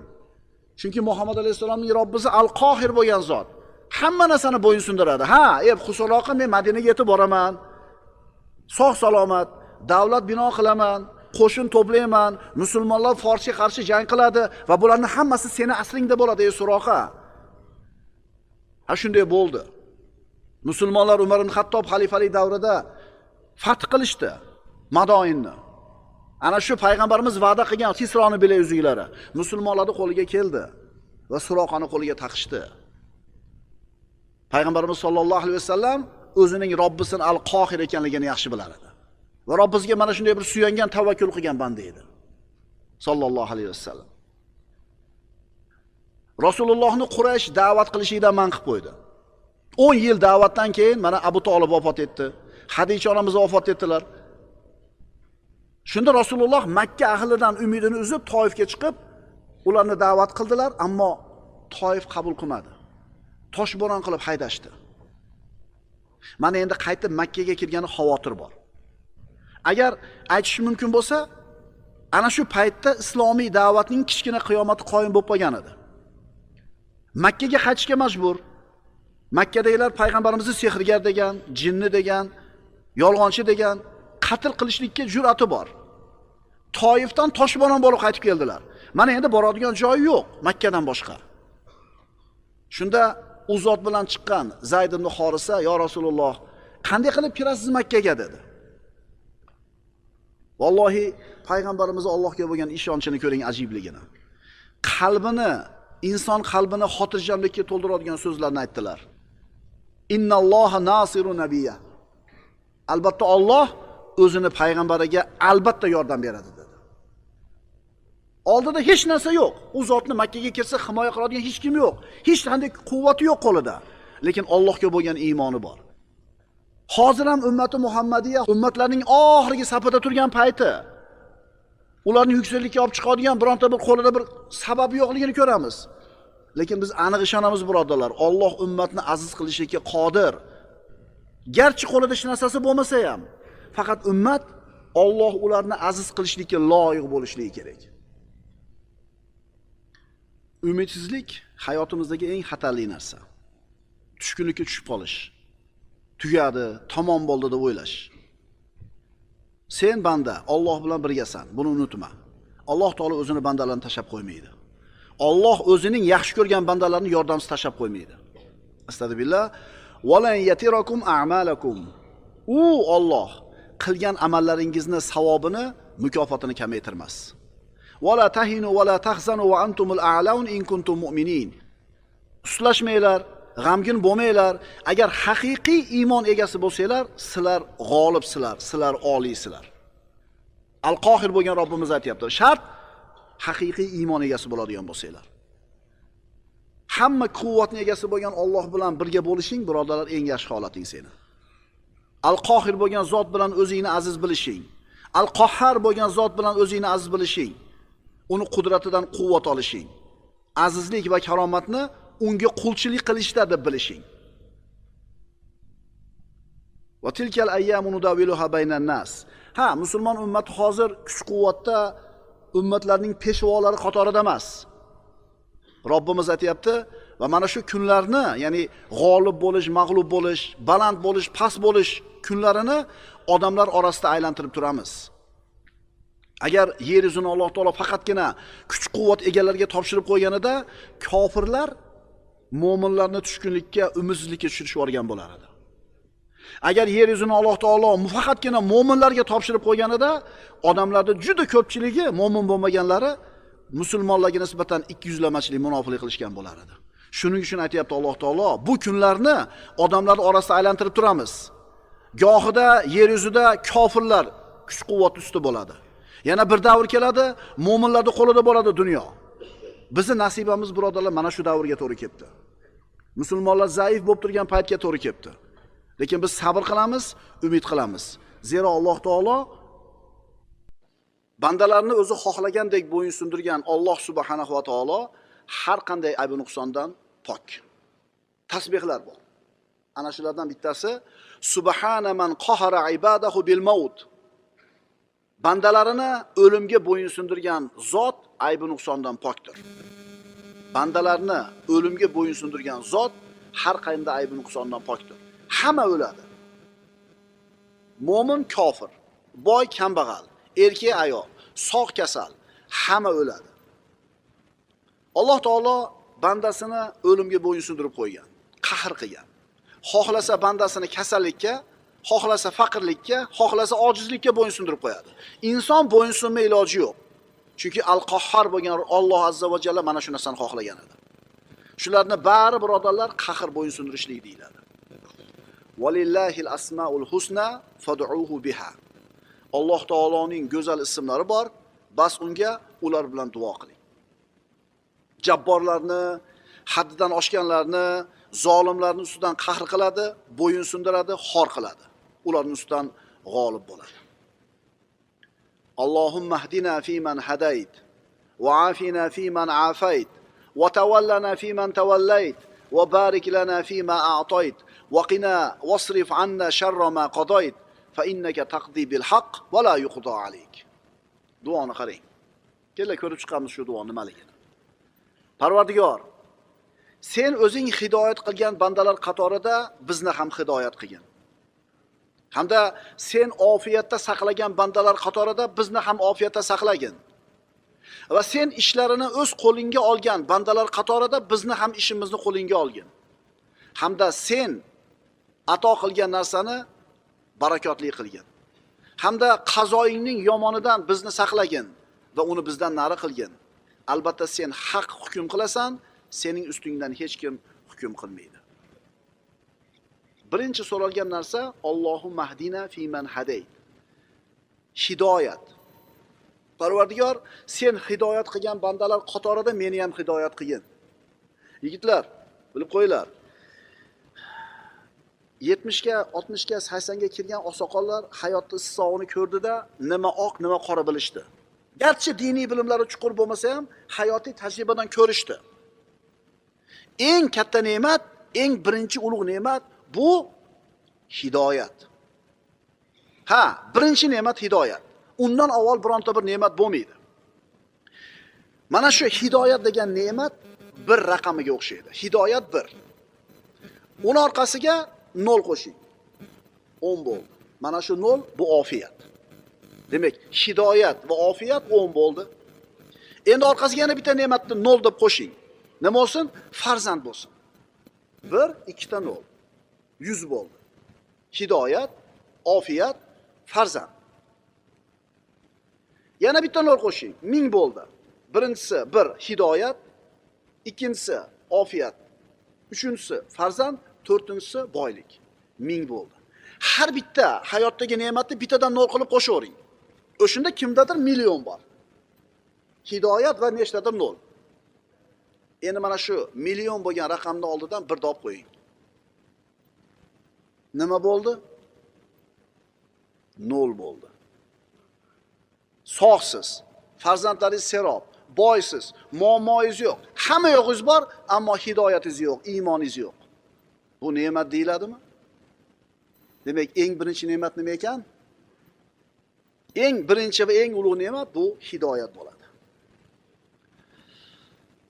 Demak, birodarlar, hamma ne'matni berib turib, agar Alloh senga hidoyatni bermagan bo'lsa, bu ne'matlar hammasi 0 bo'ladi. Iymondan boshqa ne'matlar Allohning haqiqiy chin atosi deyilmaydi. Chunki iymondan boshqa ne'matlarni Alloh mo'minga ham beryapti, kofirga ham beryapti. Alloh taoloning haqiqiy atosi, haqiqiy in'omi bergan hadiyasi o'lim bilan yakun topishi mumkin emas. Haqiqiy ato, haqiqiy ne'mat o'limdan keyin ham davom etadi. Haqiqiy ato, haqiqiy ne'mat qaysi ne'mat ekan? Hidoyat ne'mati ekan. Alloh taoloning bu dunyoda insonlarga bergan ne'matlari ko'p. Eng birinchisi bu hidoyat. Undan keyin sog'liq, undan keyin tinchlik, undan keyin bola chaqa, undan keyin mol dunyo, undan keyin obro'. Mana shu ne'matlar hammasi Alloh taolo bandalarga ato qilgan in'omlar. Lekin mana shu ne'matlar hammasi inson vafot etishligi bilan qabrining ustida qoladi. Faqatgina iymon ne'mati, hidoyat ne'mati u bilan qabrga birga kiradi. Qaysi ne'matni inson o'limidan keyinga olib qo'ya oladi? Hech qaysisini. Faqat hidoyat. Shuning uchun haqiqiy oqil odam kim? Haqiqiy oqil odam kim? O'ziga o'limidan keyin ham foydasi tegadigan ne'matni topishida, hidoyatni topishida va undan foydalanishida. Ha, albatta dunyo hayoti ham birodarlar ne'mat, ammo u o'lim bilan tugaydi. Inson qabrga kirishi bilan mansabidan, lazzatidan, huzur halovatidan, boyligidan hammasidan ajraydi. Demak, haqiqiy oqil inson qabrga kirgandan keyin ham unga foyda beradigan ne'matni istaydi, topadi va mana shuni taqozosi bilan yashaydi. O'lim bilan tamom bo'ladigan ne'mat bu haqiqiy ne'mat emas. Haqiqatan bu dunyo matohini, dunyo ne'matlarini Alloh taolo o'zi yaxshi ko'rgan mu'minlarga ham, yomon ko'rgan kofirlarga ham beraveradi. Modomiki shunday ekan, bu dunyo ne'mati Alloh siz bilan biz uchun xohlagan ne'mat emas ekan. Endi bir fikr qilib ko'radigan bo'lsangiz, Alloh azza va jallaning eng suyukli bandasi Muhammad Mustafa sallallohu alayhi vasallamga Alloh taolo dunyo matohini bermadi. Dunyo matohini bermadi. Shu bilan xor qilgan bo'ladimi? Yo'q, aziz qilgan bo'ladi. Chunki hidoyatni berib turib Alloh taolo dunyoni bermagan bo'lsa, bu xor qilgan bo'lmaydi. Eng asosiy narsani oldi banda. Aksincha, dunyoni berib turib agar hidoyatni bermagan bo'lsa, mana shu bandasini xor qildi. Bizi o'lchov tushunchamiz shunaqa. Islomiy o'lchov tushuncha shunaqa bo'ladi. Xudo yoqqan joyi borki, zuvolasini nima qilibdi? Katta uzibdi. Bu noto'g'ri gap. U zuvolani qarang-da, Qorunga qanaqa zuvolani uzgan. Fir'avnga qanaqa zuvolani uzgan. Lekin ular iymoni yo'q kofir edi. Xudoga yoqqan joyi borki, zuvolasini katta uzibdi. Bu johiliy tushuncha. Bu maqolda esdan chiqarish kerak. Bu noto'g'ri bu. Agar shu tushuncha bilan yashayotgan bo'lsa, bu inson hech qachon kasasi oqarmaydi, hech qachon xotirjam yashamaydi. Haqiqiy xor inson kim? Haqiqiy xor inson hidoyatni topmagan inson. Muhim emas, uni millati qanaqa, qaysi zamonda yashagan, qaysi yerda tug'ilgan, qancha dunyosi bor, muhim emas. Muhimi hidoyatni topmabdimi? Bu odam xor inson hisoblanadi. Chunki takror aytyapmiz, moli dunyoni Alloh taolo o'zi yomon ko'rgan Fir'avnga ham beraverdi. Mulku saltanatni o'zi yaxshi ko'rgan Sulaymon alayhisalomga ham beraverdi. Modomiki boyligini Alloh azza va jalla Qorunga ham beraverdi, Usmon ibn Affonga ham beraverdi. Demak, boylik, mansab, dunyo matohi Alloh bir bandani yaxshi ko'rganligi uchun, yaxshi ko'rganligini belgisi emas ekan. Shuni tushunib olaylik. Shuni tushunib olaylik. Ya'ni bir qoida. Modomiki bir ne'matni Alloh azza va jalla o'zi yaxshi ko'rgan bandasiga ham bergan bo'lsa, yomon ko'rgan bandasiga ham bergan bo'lsa, demak bu ne'mat Alloh taoloning muhabbatini belgisi emas. Allohning bir bandaga bo'lgan muhabbatini belgisi hidoyat, iymon, amal, ilm. Shu tushuncha bilan yashaylik. Al-Qohir ismi yaqqol ko'zga ko'rinadigan mana duo. Haqiqiy oqil inson Alloh taolodan doim hidoyatni so'raydi, tavfiqni so'raydi. Chunki mana shu ne'matlarning eng tamomi, mukammali hidoyat bo'lib sanaladi. Mana o'tgan darsimizda o'qigan duoyimiz Allohumma hdini fi man hadayt. Parvardigorim, meni o'zing hidoyat qilgan bandalar qatorida hidoyat qilgin. Va afini fi man afayt. Va menga sen ofiyat bergan bandalar qatorida ofiyat bergin. Mana hidoyat qilgin. Hidoyat eng birinchi ne'mat. Uni orqasidagi ne'mat ofiyat. Shuning uchun duoda birinchi hidoyat ber, orqasidan ofiyat ber deydi. Mana shu duoni payg'ambarimiz sollallohu alayhi vasallam ko'p aytardilar. Allohumma rzuqnal afwa val afiyata val muafata daima fid dini va dunya val axira. Parvardigor bizlarni avf bilan, ofiyat bilan, din, dunyo va oxiratdagi doimiy muofat bilan rizqlantirgan. Chunki insonda ofiyat bo'lmasa, hayoti juda ham bir achchiq bo'lib ketadi. Shunday bir kasalni Alloh taolo berib qo'yadi bir bandaga, shu dard tufayli hayoti jahimga aylanib ketadi. Shunday bir dard, kasalliklar bor, seni bori moli dunyoning uning oldida hech narsaga arzimay qoladi. Shunday bir musibatlar bor, seni qo'lingdagi hamma ne'mat uning oldida yo'q bo'lib ketadi. Shuning uchun Alloh taolodan hidoyatni so'raganimizdan keyin ofiyatni so'raylik. Parvardigor, meni sen hidoyat qilgan bandalar qatorida hidoyat qilgin va menga sen ofiyat bergan bandalar qatorida ofiyat bergin. Hamda ishimizni o'zingni qo'lingga olgin. Ishimizni qo'lingga olgin. Va ufawwidu amri ilalloh, innalloha basirun bil ibad. Men deydi Musa alayhisalomning mana qissasida bor, Fir'avnning saroyida yashagan, Fir'avnning qavmidan bo'lgan, lekin Musa alayhisalomga iymon keltirgan mo'min kishi aytadi, men o'zimni ishimni Allohga topshirdim deydi. Ishingizni Allohga topshiring. Siz yaxshi deb o'ylayotgan narsa oqibati yomon bo'lishi mumkin. Uni bilmaysiz siz. Siz yomon deb o'ylayotgan ishning oqibati yaxshi bo'lishi mumkin. Buni siz bilmaysiz. Shuning uchun aytingki, Parvardigor, meni ishimni o'zingni qo'lingga olgin. Chunki men nima yaxshi va nima yomon ekanligini oqibatda bilmayman. Bandasini Alloh subhanahu va taolo kuzatib turadi va mana shu narsa banda uchun ulkan ne'mat. Sizni Alloh kuzatib turgan bo'lsa, sizga juda ham bir katta xayriyat bu. Chunki Alloh sizni xatolaringizni tuzatib turadi. Mukofotini olasiz. Qo'shtirnoq ichida. Xato qildingiz, mukofot keldi. Qo'shtirnoq ichidagi mukofot. Ya'ni kibrga yo'l qo'ydingiz. Alloh sizni mukofotlaydi-da, bir mashaqqatga tushiradi. Kibr qilganligingiz uchun shu ish kelganligini bilasiz, qaytib kibr qilmaysiz. Isrofga yo'l qo'ydingiz. Alloh taolo sizni ana shu iqtisoddan yoki puldan qisib qo'ydi. Mukofotlab qo'ydi. Qo'lingizni kalta qilib qo'ydi. Endi tushunasiz, isrof qilgan ekanman deysiz. Ya'ni Alloh sizni ishingizni o'zini qo'liga oldi. Alloh sizni kuzatyapti. Xato qilayotganingizni tuzatib turibdi. Alloh sizni davolayapti. Shuni yaxshilab tushunib olishimiz kerak, birodarlar. Qaysi bir banda Robbim meni kuzatib turibdi degan e'tiqodda bo'lsa, bu odam tamomiy yaxshi holatda. Bunday odam agar xatolari bor bo'lsa ham tuzalish umid qilinadi. Chunki qilgan xatosiga 10 dan mukofot kelib tursa nima qiladi? To'xtaydi-da. Ammo yana bir odam bor, Alloh uni o'zini holiga tashab qo'ygan. Kibr qiladimi, isrof qiladimi, boshqalarga zulm qiladimi, harom yeydimi, hech qanaqa jazo kelmaydi.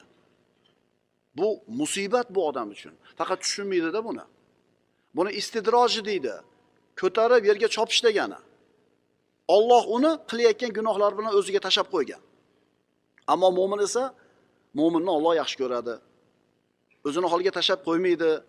Xatosi uchun albatta muolajani beradi. O'zingizni holingizga Alloh tashab qo'yganidan ko'ra, qilgan xatoyingizga 10 dan mukofoti berib tarbiyalab turgani yaxshi emasmi sizga? Shuning uchun xohlagan ishini qilib yurgan odam bor, halol haromda farqiga bo'lmaydi, gunoh ma'siyatdan hech qanaqa bir parhez qilmaydi. Ammo shunaqa bo'lsa ham o'zi xohlagandek yashayapti. Keng hamma yo'g'i, mo'l. Bu banda hushyor bo'lsin, bu istidroj deyiladi. Qoida. Inson iymonida, taqvosida yuksalgani sari eng mayda gunohlari uchun ham, eng kichik xatolar uchun ham hisob-kitob qilinadi. Endi iymoniy e'tiqodi zaiflashgani sari katta gunohlari uchun hisob qilinadi, mayda xatolari uchun emas. Kichkina qilgan xatoingiz uchun ham mukofot kelyaptimi qo'shtirnoq ichida? Jazo kelyaptimi? Demak, iymoningiz yuksalibsiz. Ammo iymon e'tiqoddan ancha orqaga ketib qolgan, zaiflashib ketib qolgan odamni Alloh faqatgina katta qilgan gunohlari uchun, qilgan katta gunohlari uchun jazo beradi, maydasiga emas. Endi shundaylar birodarlar. Allohning nazdida hurmati, maqomi baland bo'lgan kishi bir so'm haq o'tib ketsa, birovda darrov bir yerdan teshib chiqadi. Yana shu odamlar bor, ming millionlarda shunday yevoradi nohaq, jazo kelmaydi. Demak, Alloh ularni o'zini holiga tashab qo'ygan. Parvardigor, meni sen hidoyat qilgan bandalar qatorida hidoyat qilgin. Meni sen ofiyat bergan bandalar qatorida ofiyatli qilgin. Demak, Alloh taolo bizni ishimizni o'zini qo'liga oladi. Va tavallana fiman tavallayt. Bandalarning ishini qo'lingga olsanmi, meni ham ishimni qo'lingga olgin. At-tavalli degani bu tarbiya qilish degani. Alloh deding. Parvardigor, o'zing meni ishimni qo'lingga olgin dedingiz. O'zingga suyandim dedingiz. Alloh sizni tashab qo'ymaydi. Ko'p qaytaradigan ibrat mana shu o'rinda Hunayn va Badr g'azotida bo'lgan ikkita ulkan dars. Har kuni muhtojmiz bu darslarga. Hunayn kunida musulmonlar o'zlarining qo'shinini adadini katta ekaniga suyanib qolishdi. Allohga suyanishlaridan ko'ra sanog'iga suyanishligi ko'proq bo'lib qoldi. Natija nima bo'ldi? Mag'lubiyat naq bo'ldi. Mag'lubiyat naq bo'ldi. Biz ham ba'zida ozgina pul to'planib qolsa qo'limizga, bo'ldi endi, mana shu qishdan yaxshi chiqaman. Ha ustalar, bir sezonni yaxshi oldim, yaxshi bir 5-10 ming dollar qo'limda pulim bor, endi qishni yaxshi o'tkazaman deb turib, suyanishingiz pulingizga bo'lib qoldi. Avval nima bilan chiqyapsiz o'sha 10 ming dollar yo'q paytida? Nima deyatdingiz? Rizq Allohning qo'lida. Alloh bor degansiz, qishdan zo'r chiqqansiz. Ammo pulingizga suyanib qo'ysangiz, agar Alloh sizga mana shu xatoyingiz uchun dars berishni xolasa, bir kasalni berib qo'yadi, o'sha pulingizchalik qazga yana kirib ketasiz. O'shunda ham qishdan chiqaverasiz. Hunayn kunida musulmonlar o'zlarining sanog'iga, qo'shinning adadiga suyanib qolishdi. Nima bo'ldi? Alloh bu sahobalarni yaxshi ko'rardi-da. O'sha uchun qilgan kichkina xatosi bo'lsin, katta xatosi bo'lsin, o'rnida muolajani berdi. Endi Badr kunida-chi? Musulmonlarning sanog'i Quraysh mushriklarini qo'shinining sanog'idan 3 barobar oz. Lekin ular Allohga tavakkul qilishdi, Alloh taolo qo'lladi. Farishtalarni tushirdi. Men o'zim deng, Alloh o'zingizni holingizga tashab qo'yadi. Alloh deng, sizni ishingizni o'zini qo'liga oladi. Sizni ishingizni o'zini qo'liga oldimi? Yutdingiz. Ikki dunyoda yutdingiz. Men bu sohada birinchiman. Bu masalada mendan ko'ra bilimdoni yo'q deb bo'lmaydi. Chunki Allohga nisbatan beadablik bo'ladi, birodarlar. Pul bo'lsa changalda sho'rva deydi birodarlar. Uni nazarida hamma yo'q pul bilan hal bo'ladi. Hamma muammodan pul bilan chiqib ketaman deb o'ylaydi. Rostdan ham shunaqami? Rostdan ham hamma mushkula, hamma muammoni pul bilan hal qilish mumkinmi? Birodarlar, bu so'z sizga Allohni unuttirib qo'yadi. Pul bo'lsa changalda sho'rva degan e'tiqod so'z Allohni sizni yodingizdan chiqargizib qo'yadi. Pulingizga suyanib qolasiz. Alloh g'ayur bo'lgan zot, bandasini qizg'anadi. Agar uni o'zidan boshqaga suyanib qoladigan bo'lsak, ilmimizga, hunarimizga, pulimizga, tajribamizga, tanishimizga Alloh tomonidan bir muolaja keladi, kutib turing. Agar yaxshi ko'rsa muolaja beradi. Bo'lmasam yuraverasiz o'sha pulingizga ishonib, akangizga ishonib. Akangizni baylab qo'ygani yo'q kursiga. U pulingizni ham baylab qo'ygani yo'q. Allohga suyanaylik, birodarlar. Allohga suyanaylik. Va laqad nasarakumullohu bi badrin va antum azilla. Alloh taolo sahobalarga aytayapti. Axir Alloh Badr jangida kuchsiz bo'lsanglar ham sizlarni g'olib qildi-ku. Va yawma Hunayn iz a'jabatkum kasratukum falam tughni ankum shay'a. Hunayn kunni eslanglar, o'shanda sizlarning ko'pliginglar mag'rur qilib qo'ygan edi. Ammo sizlarni sanog'inglarning kattaligi sizlarga hech qanday foyda bermadi. Kimga suyanaylik? Al-Qahhar bo'lgan Robbimizga. Kimga ishimizni topshiraylik? Al-Qahhar bo'lgan Robbimizga. Ha, pul kerak, tanish bilish kerak, ilm kerak, hunar kerak. Bular bor yo'g'i sabab. Maqsadingizga yetkazadigan sabab xolos. Lekin haqiqiy xohish Allohniki bo'ladi. Men dema banda, chunki sen hech kim emas eding. Hech narsa emas eding. Alloh doding, endi bir yaxshi narsa bo'lding. Falyanzuril insanu mimma xuliq. Inson nimadan yaralganiga qaramaydimi?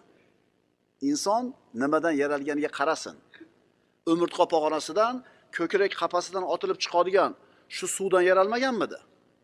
Najosat emasmidi asli? Shuning uchun men demasin. Men demasin inson. Va tavallana fiman tavallayt. Va sen ishlarini o'z qo'lingga olgan bandalar qatorida biz ham ishimizni qo'lingga olgin. Alloh tarbiya qiladi. Alloh ishimizni qo'liga oladi. Farzandini tarbiya qilayotgan otani ko'rmaysizmi? Bolasidan bir xato o'tsa tuzatadi. Nojo'ya gapirsa bu gapni gapirma deydi. Nojo'ya harakat qilsa buni qilma deydi. Yaxshi ko'rganidanmi? Yaxshi ko'rganidan. Agar gapiga quloq sola olmasa, shu xatoni takrorlarsa jazolaydi. Jazolayotganda uni yomon ko'rganidan jazolayaptimi? Yo yaxshi ko'rganidanmi? Shuning uchun qilgan xatoyingizga bir muolaja kelgan bo'lsa, "Ey Xudo, men senga nima yozdim" demaylik. Bu Alloh bizni davolayapti. "Ey bandalarim" deyapti Alloh taolo. "Berganim mukofot, bermaganim jazo emas. Berganim sinov, man qilganim shifo. Va barik lana fima a'toyt." Va sen ato qilgan narsani menga barakali qilgin. Ba'zida pul topasiz, ko'p pulga o'xshaydi, ammo barakasi yo'q. Qayerga ketayotganini bilmaysiz. Tinimsiz mashinangiz remontdan chiqmaydi, molingiz musodara bo'lgan, qayerga ketayotganini bilmaysiz, xullas bebaraka. Yana ba'zida bo'ladi, ozgina pul topasan, juda ko'p ishing bitadi. Alloh barakotli qilib qo'ygan. Shuning uchun Alloh ato qilgan narsani ko'paytirib berishini so'rash kerak emas. Alloh bergan narsani ko'paytir deb so'rash kerak emas, ko'paymaydi u. Uni barakali qilib ber deb so'rash kerak. Chunki har bitta inson onasining qornida 121 kunga to'lgan kuni farishta kelib rizqi bilan ajalini yozadi. Bu o'zgarmaydigan narsa. Rizq tugadi, ajal keldi. Inson bunga aloqasi yo'q. Hech narsa qila olmaydi buni. Ko'paytirib ozaytira olmaydi. Orqaga sura olmaydi. Faqat unga baraka tilashi mumkin. Shuning uchun va barik lana fima a'toyt. Ato qilgan narsani bizga barakali qilgin. O'zi baraka degan so'z, birodarlar, Qur'oniy so'zda. Tabarakallazi biyadihil mulk. Barcha olamlar podshohligi o'z qo'lida bo'lgan Alloh barakotlidir. Kelinglar shu barakani yengil hal qilib qo'yamiz. Baraka nima edi? Bir narsani barakali bo'lishida domla, to'g'ri aytdingiz. O'sha baraka nima edi? Bir narsaning ustida ilohiy xayriyatni davomiy turishi. Yana mana piyola 50 yil ishlaydi. Demak shu barakali piyola ekan. Yoki tushib ketib 5 kunda sinadi. Demak bebaraka ekan. Bo'ldimi? Tushunarlimi? Mana shu 4 ta pakrishkani qo'yganimdan beri 4 yildan beri yuribman deydi. Keyingi pakrishkani qo'yadi, xuddi o'sha yo'lda yuradi, 1 yilda tugaydi.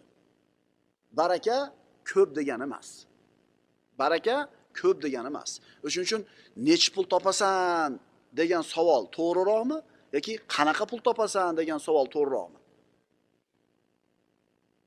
Ikkinchisi, qanaqa pulligi qiziq bo'lsin. Chunki qanchaligi muhim emas, qanaqaligi muhim. Demak, birodarlar, agar Alloh taolo sizga baraka bersa, vaqtingizda baraka bo'ladi. Odamlar uzoq vaqtda ham qila olmayotgan ishni qisqa vaqtda qilib qo'yasiz. Molingizga baraka beradi. Ayolingiz, oilangiz barakali bo'ladi. Ayolingiz bilan uzoq muddat yashaysiz, ko'p yaxshilarga ega bo'lasiz. O'rtada mehr, muhabbat, vafo, ishonch. Chunki buni aksi ham bo'lib qolishi mumkin-da. Xotin zoti er uchun azob uqubatning manbai bo'lib qolishi mumkin. Agar bunaqa ayolga duchor bo'lsangiz, hayotingiz o'zi naqqina jahannam bo'lib qoladi. Hayotda o'zi naqqina azob bo'lib qoladi. Baraka, birodarlar, faqatgina pulda bo'lmaydi. Itoatkor ayolda bo'ladi, solih farzandlarda bo'ladi, baraka sog'ligida bo'ladi. Uzoq yillar sog'ligingdan foydalanasan. Bularning bari Allohning ne'mati. Baraka pulda bo'ladi, to'g'ri. Ozgina topgan puling bilan ko'p narsaga ega bo'lasan. Baraka vaqtda bo'ladi. Qisqa muddatda ko'p narsaga ulguysanki, odamlar, qanday ulguyapsiz shuncha narsaga deydi. Chunki sizni 24 soatingiz unda ham bor, lekin u ulgurmayapti-da. Unda nima yo'q? Baraka yo'q. Imom Navoiy 45 yil umr ko'rgan. Lekin 45 yilda o'qib o'rganib qoldirib ketgan ilmini qarang-da, 100 yilga bo'lsangiz, 100 yil ham yetmaydi. Imom Buxoriy 63 yil umr ko'rgan. 63 yilda to'plab qoldirib ketgan ilmini 163 yilga bo'lsangiz ham yetmaydi. Demak, bu kishilar barakotli umr ko'rgan. Shundan Allohdan nimani so'raylik shuning uchun? Va barik lana fima a'toyt. Parvardigor bizga bergan narsalaringni qanaqa qilib ber? Barakali qilib ber. Va innahu la yudillu man walayt va la ya'izzu man adayt. Albatta sen do'st tutgan banda xor bo'lmaydi, sen unga dushmanlik qilgan banda aziz bo'lmaydi. Bizi azizligimiz Allohning quli bo'lishligimiz bilan. Boshqalarni xor bo'lishligi Allohga dushman bo'lishligi bilan. Shuning uchun birodarlar, Al-Qohir ismi bizga mana shu ma'nolarni beradi. Alloh taolo hamma mahluqotini o'zini hukmiga bo'yinsundirgan. Hech kim Allohning qabzasidan qochib qutula olmaydi. Alloh bizni ba'zida kasallik bilan mag'lub qilib qo'yadi, hukmiga bo'yinsundirib qo'yadi. Ba'zida o'lim bilan yengib qo'yadi. Mana shu narsa bilan biz ustimizdan g'olib. Mana shu narsa bilan Alloh taolo qohir bo'lgan zot. Ba'zida bizni Alloh faqirligi bilan mag'lub qilib qo'yadi. Qo'limizni kalta qilib qo'yadi, rizqimizni tang qilib qo'yadi, shuni orqasida yuramiz. Hayotimiz cho'qqa aylanib qoladi. Ammo Alloh bir bandasiga izzat ikrom ko'rsatsa-chi, solih ayol bilan, keng hovli bilan, solih farzandlar bilan, kifoya qiladigan daromad bilan rizqlantirib qo'yadi. Bironta odamga muhtoj qilmaydi.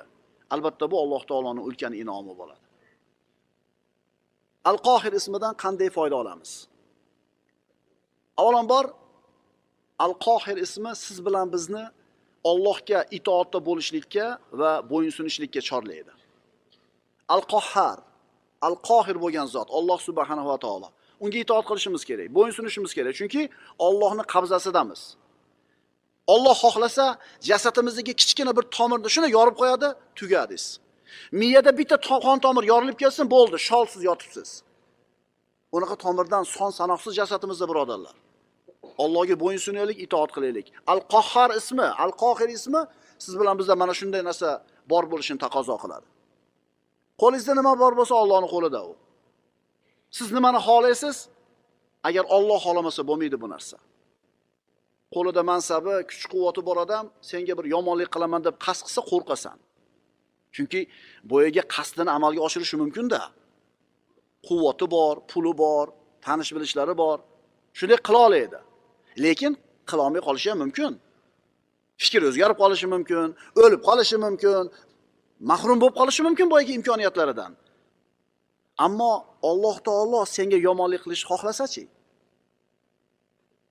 Qarang, o'zingga o'xshagan bitta odam, ozgina imkoniyati bor odam seni qo'rqitsa, sen qo'rqib ketyapsan. U yo qila oladi, yo qila olmaydi bu ishini. Ammo hamma ish o'zini qo'lda bo'lgan Allohdan qo'rqishligimiz to'g'riroq bo'lmaydimi? Birov tahdid qilsa, qo'rqitsa, Al-Qohir bo'lgan Robbingizni tanisangiz, birodar, qo'lingizdan kelgan ishni qiling. Osmon qo'lingizda bo'lsa, tashlab oling. Meni peshanamga Alloh yozgandan boshqasi kelmaydi deysiz, quvvat egasi bo'lasiz. Al-Qohir ismi bizni Allohga itoat qilishga, bo'yinsunishga va u bilan quvvatli bo'lishga chaqiradi. Astagfirullah. Qul huval qodiru ala an yab'atha alaykum azaban min fawqikum aw min tahti arjulikum aw yalbisakum shi'an va yudhiqa ba'dakum ba'sa ba'd. Ayting, u sizlarga ostingizdan, ustingizdan yo oyoqlaringiz ostidan azob yuborishga qodir, yoki sizlarni guruh-guruh qilib aralashtirib yuborib, jangu jadallarda biringizni zararingizni ikkinchingizga totirib qo'yishga qodir bo'lgan zot. Urushtirib qo'yadi, biringlarni quvvatinglardan ikkinchilar musibat ko'raverasizlar. Yoki osmondan yoki yerdan balod yuborib qo'yadigan zot. Shuning uchun mingta odam sizni qo'rqitgani qadayu, Al-Vahidud Dayyan bo'lgan, Al-Qohir bo'lgan Alloh taoloning siz ustingizda qahr qilish qada. Astagfirullah.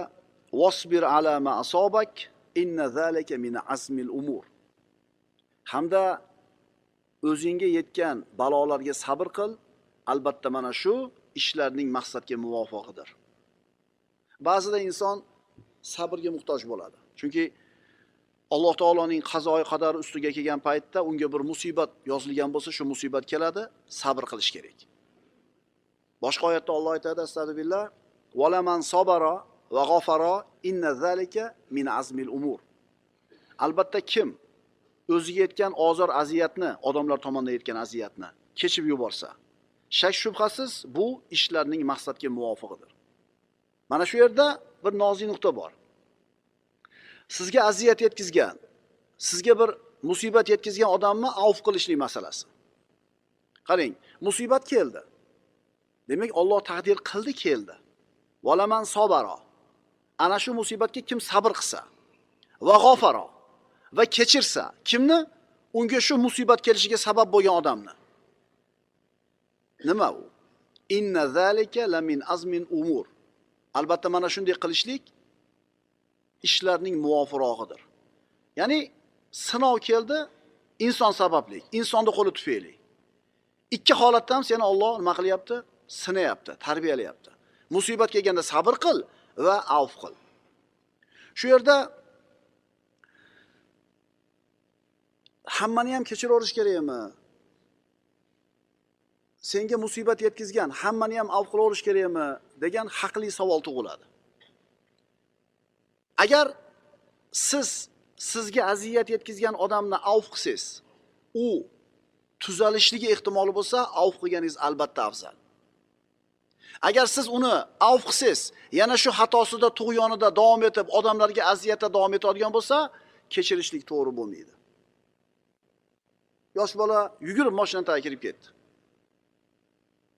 Shofir mahkamaga tortiladi. Hali bola o'lib qoldi. Otasi da'vo qiladi. Lekin yaxshilab tekshirib qaralsa, boyaga haydovchi qoidaga muvofiq yuruvdi, tez kelmayotdi, hech qaysi qoidani buzmadi. Bola yugurib bordi. Xo'p, nima qilish kerak unda? Qomatish kerakmi? Hozir aytayotganimizdek, modomiki u beqasd qildi, uni aybisiz bo'ldi, uni avf qilishlik to'g'ri bo'ladi. Chunki Allohni tanigan banda Allohdan keldi. Demak, bolamizning taqdiri shu kungacha ekan deydi-da, avf qiladi. Mana shunday holatda avf qilish kerak. Ammo mana shu zulm, zo'ravonlikni qilayotgan odam, siz uni avf qilsangiz, yana shu ishda davom etadigan bo'lsa, yana boshqa bir haloyiqqa zulm yetkazadigan bo'lsa, uni jazosini berishlik kerak, u jazosini olishligi kerak. Shuni farqini bilib olaylik. Kechirish ekan deblar unaqa bo'lmaydi. Aqida olimlari Alloh taoloni zarar beruvchi deyish mumkin emas deb aytishadi. Vaholanki Dor ismi, zarar beruvchi ismi Alloh taoloning go'zal ismlaridan. Unda qanaqa aytishimiz kerak bu ismni? Allohu dorun nofiun deyish kerak. Alloh zarar beruvchi, foyda beruvchi. Alloh taolo foyda berish uchun zarar beradi avval. Zarar berdimi, sabr qilasiz, rozi bo'lasiz, foydani beradi. Yana Alloh taoloni xor qiluvchi deyishlik to'g'ri bo'lmaydi. Muzil, Allohu muzillun deb bo'lmaydi. Vaholanki xor qiluvchi muzil ismi Allohning ismidan. Unda qanaqa qilib to'g'ri aytamiz bu ismni? Allohu al-Mu'izzul Muzil deymiz. Alloh aziz qiluvchi, xor qiluvchi. Ikkala sifatni birga aytishlik kerak bo'ladi. Yana Alloh taolo Xofiz. Alloh odamlarning qadrini pasaytiruvchi deyishlik noto'g'ri bo'ladi. Vaholanki Xofiz ismi Allohning ismlaridan. Bu ismni qanaqa qilib to'g'ri aytamiz unda desa, Alloh Xofizun Rofi deyiladi. Alloh bandalarning qadrini tushiruvchi va ko'taruvchi. Qarang, Alloh taolo zarar beryapti, foyda berish uchun. Alloh taolo tushiryapti, ko'tarish uchun. Agar banda sabr qilsa, ibrat olsa. Alloh uni xor qilganidan, Alloh taolo uni jazolaganidan. Mana shunday bo'lishligi Alloh taoloning ulkan ne'matlaridan. Va asbagha alaykum ni'amahu zohiratan va botina. Va sizlarga barcha zohiriy va botiniy ne'matlarni Alloh taolo komil qilib berdi. Darsimizning nihoyasida voqea qissa bir kishi bor edi. Alloh taolo qo'liga keng mol davlatni berdi. O'zi yaxshi taqvoli odam edi. Dunyosi ko'payib, tijorati kengayib ketib, Allohni unutib qo'ydi. O'zi holidaqa kun kechiradigan bo'lib qoldi. Bo'ladi-yu hayotda. Allohni unutib, g'aflatga kirib ketdi. Alloh taolo bu bandasiga muolajani berdi. Qiziga bir kichkina qiziga bir dardni berdi. U yoqqa yugurdi, bu yoqqa yugurdi, pulini sarfladi. Ko'rsatmagan tabibi qolmadi, boshqa yurtga ham olib bordi. Lekin mol mulki tugasa ham shifodan umid yo'q. Mana pul bo'lsa changalda sho'rva deydigan e'tiqodda noto'g'riligi. Hamma pulni sarflab yubordi, otada mehri borda qiziga, lekin shifo bo'lmadi. Shunda bosh qotib, ayoli bilan o'tirib, Alloh esiga keldi. Allohga tavba qilsangchi, Allohga qaysangchi, namoz o'qisangchi, qiyomul layl qilsangchi, o'ziga yolborsangchi, dinimizga qaytaylik degan hayol keldi. Shunday qildi. Alloh shifo berdi. Puli shifo bermadi. Tanish bilishlari foyda bermadi. Kim foyda berdi? Alloh foyda berdi. Shuning uchun birodarlar, bu insonni qiziga kelgan dard shu ota-onani Allohning manhajiga qaytardi. Demak, mana shu dard ular uchun mukofot bo'ldi. Mana shu dard ular uchun nima bo'ldi? Allohning muolajasi bo'ldi. Kimdir Alloh taolo yengillik bilan to'g'ri yo'lga qaytarib qo'yadi. Ya'ni kimdir haqqa qaytishligi uchun bir musibat kerak bo'ladi. Ikkala holatdan bandaga yaxshi agar Allohga qaytsa. Shuning uchun aytiladi, birodarlar. Kimga bir musibat kelgan bo'lsa-yu, shu musibat unga mau'iza, dars bo'lmagan bo'lsa, bas bu odamning o'zini nafsidagi musibati unga kelgan musibatdan ko'ra kattaroq musibat ekan. Kelgan musibat sizga Allohni tanitmadimi? Demak, siz o'zi musibatda ekansiz. Bu kelgan musibat hech narsa emas ekan buni oldida. Banda kim bo'lishdan qat'iy nazar, mansabi, puli, kuch-quvvati qanchalik bo'lishdan qat'iy nazar, hamma Allohning qabzasida. Har qancha bir quvvating katta bo'lmasin, boshingdagi bitta tomirni olib ketish bilan hamma yo'q tomon bo'ladi. Hurmating ham qoladi, boyliging ham qoladi.